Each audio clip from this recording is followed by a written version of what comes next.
சீரீஸை கூட பார்க்கல. இன்ஸ்டாகிராமில் அந்த ரீல்ஸ் வரும் இல்லையா, ரீல்ஸ் போஸ்ட்லேயே வந்து ஃபுல் ஸ்டோரி என்னன்றத பார்த்துட்டேன். நான் ஒன்று பார்த்தாலே அகைன் அண்ட் அகைன் அதை பற்றின வீடியோஸ் வருது.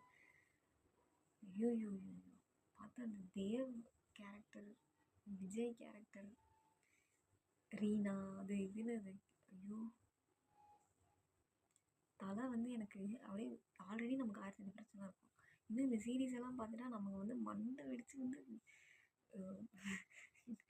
நம்ம சூசைட் பண்ணி செத்துருவோம் போல, அப்படி இருக்குது அதெல்லாம் பார்க்கும்போது.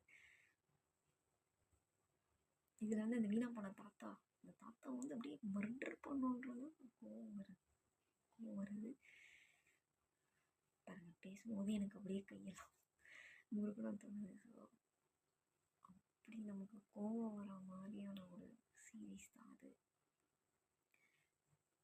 பாவமும் வருது, அழுகையும் வருது, கோவமும் வருது.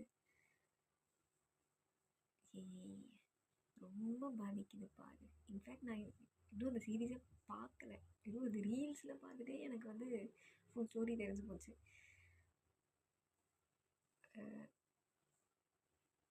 இன்னொரு ஒரு ரீல் பாட்டில் வந்து என்ன பார்த்தேன்னா,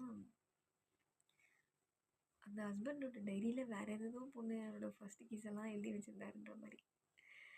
அதை பார்த்ததுக்கப்புறம் சிரிப்பு தான் வந்துச்சு. So is also not loyal அப்படின்ற மாதிரி.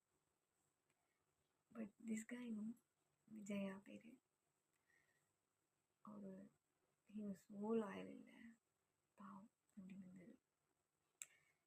சரி இந்த சீரீஸை பற்றிலாம் யோசிச்சு நம்ம ஃபீல் பண்ணுறதை விட்டு நம்ம லைஃப்பை பற்றி கொஞ்சம் ஃபீல் பண்ணுவோம். ஓகே.